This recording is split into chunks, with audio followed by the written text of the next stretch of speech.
we've touched upon so many really important things, and one Darina mentioned is the endocannabinoid system, which we can get into. I'm I like to think of the brain as like a symphony. It's a very complex thing with lots and lots of different components. And one of the conductors of the symphony is the endocannabinoid system. It turns out this system was really starting to get defined in the 1980s. But over the last 30 or 40 years, it has been demonstrated that it's probably one of the most extensive uh, arrays of receptors in the brain.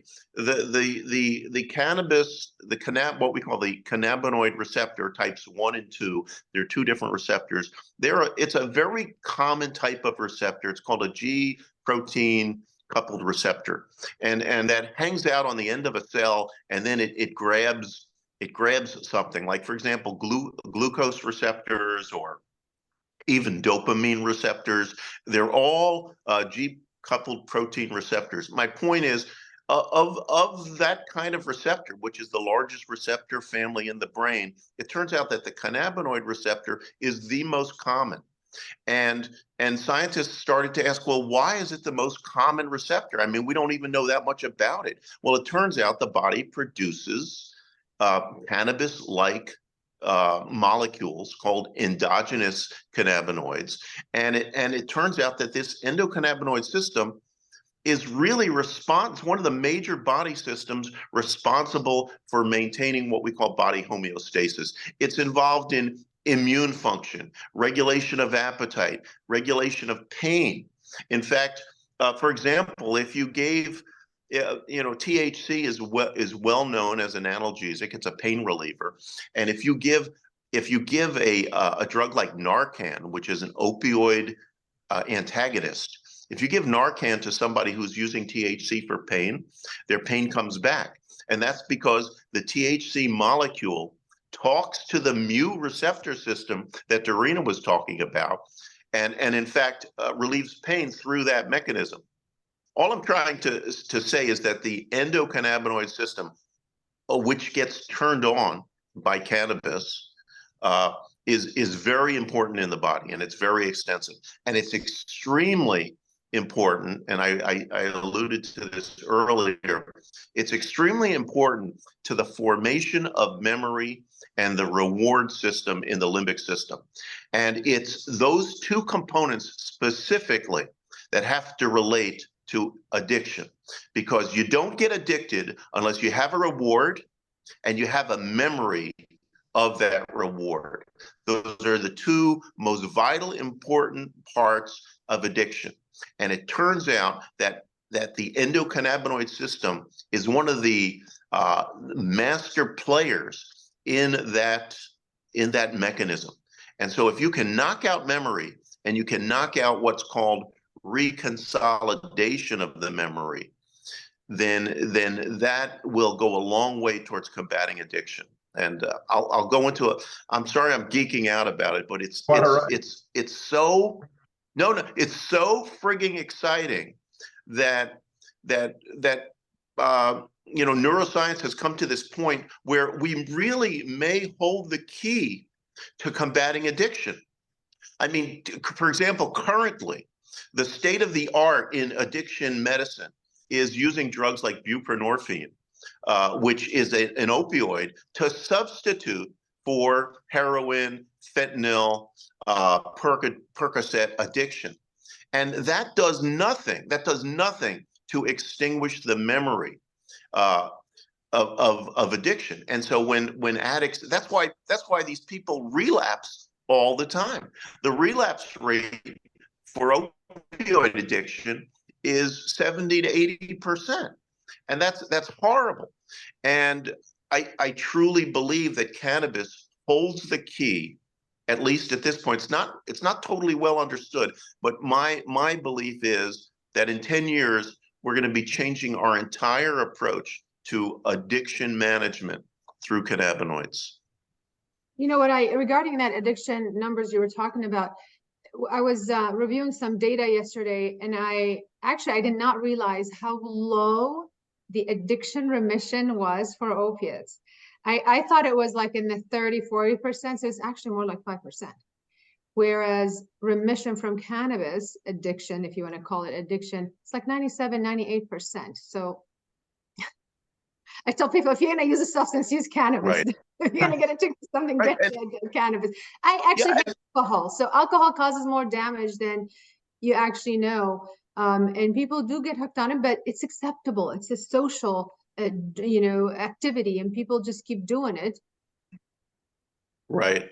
And the amazing thing is there is no one on the planet, well, maybe a few, that will tell you that I mean, a lot of people love alcohol. It's great. It's a social lubricant, but there's no medical person that will tell you that any amount of alcohol is actually good for you. Alcohol is a toxin. And while I use it, I mean, I use it socially. I'm sure many people I know use it socially. Uh, it's really not something that the body regards as either natural or good. That's totally different than cannabis, where even there's this concept in addiction management called harm reduction, and it's really important. And harm reduction means substituting one thing for something else. And cannabis plays a huge role in harm reduction. And hey, Robert, put up that other slide for a second, the one I showed you on opioids. It was shown, for example, in multiple states that had medical marijuana laws passed, that the deaths from prescription opioids went down dramatically. And this study, which was initially done, I think in 2014, it's been repeated and extended. And the point is this: in states where cannabis was freely available, particularly to medical patients, what we saw was this concept called substitution effect. And what that meant is that some people who were using alcohol preferentially went to cannabis, either for the same purpose, to get a little buzz, to use it socially, to relieve anxiety, to help sleep, maybe to help pain. These are some of the reasons some people use alcohol. But the point is that the deaths from opioids went down significantly because they were substituting cannabis for opioids. This is harm reduction and substitution in real time. It's a real phenomenon, and it's very important because it saves lives. Veterans have a high addiction rate, or they have what's the best way of saying this? There's probably more chance that a veteran will become addicted to something than the general public. And now that we know a little bit more about the endocannabinoid system in the United States, a lot of times we deal with addiction just like you said, kind of like putting a Band-Aid on it. You're substituting one addiction for another addiction, and hopefully over time you wean them off. And it seems to be the method. It doesn't really help, because I know a lot of veterans who have switched from using alcohol as a medicine to cannabis as a medicine, and then drinking just socially, like we all talk about. And I've met a lot of guys who have turned that turn down their life, which is great, which is a phenomenal way to start reliving your life and getting a better hold of your future. That being said, though, while the way they treat addiction just seems to be prolonging it until you wean off of it or you die, with the knowledge we have the cannabinoid system, what kind of medical treatments or what kind of treatments would be possible in the future? And like I said, thinking, we may not have what we don't know about right now, but we do know that if we free up the plant, we could take several of these cannabinoids and start working on developing a better treatment program to wean people off of in a much shorter time. Because I mean, the devastation that it does to the body over a long period of time, it's going to take so much more time to be able to rebuild that body back and try to repair all that damage. So you want to try to shorten that. I would think you want to shorten that time frame that the person is spending in treatment. And when they and this is just me thinking out loud, when you say, I'm going to get off opioids, but you replace it with another opioid that's just not as potent, and you slowly wean them off, that time frame is still long, and that damage is still being done to the body. Can the cannabinoid system shorten that time frame? And what type of treatments would be available? Or I don't say be available, possible. I would like to touch back on that harm reduction that Dr. Burchman talked about earlier.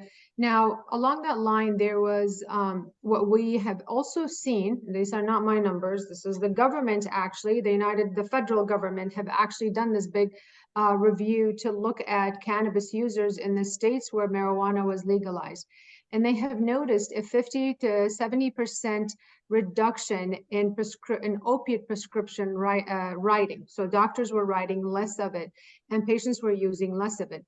So that tells us a lot. I mean, some people argue, well, maybe they're buying drugs off the street. Well, why do you need to buy drugs off the street if the doctor can prescribe it for you? So that's where I disagree with them. Maybe in states where it's not legal, cannabis is not legal, or opiates are, hard to get. I understand that.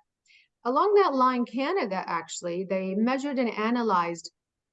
There was a group of crack cocaine users, about 124 patients. They pulled them all in. They observed how much crack they use, and then they introduced cannabis to them. But at this point, they actually introduced it at a more regular kind of prescribed way rather than, oh, you can just smoke it whenever. What they noticed after a while is that patient, and that was without stopping crack. So they were using crack and cannabis at the same time. They noticed that the patient's use or the amount of crack cocaine they were consuming was 50% less than when they started. So that's where they're actually looking to expand on that study and see if that actually helps with not just so much the craving, but does this actually produce a long-term effect and a healing effect also to those neuroreceptors, to the brain in general. Also, actually, you're talking about would this be added to protocols? So other countries like Europe, Canada, Israel, they have actually added cannabis to their harm reduction protocol strategy. And they are introducing that to everybody as part of their regular routine, as part of the detox and the maintenance program. Not here in the US. The US are starting to look at it, and I really hope that happens faster. But they're doing it, and it's working.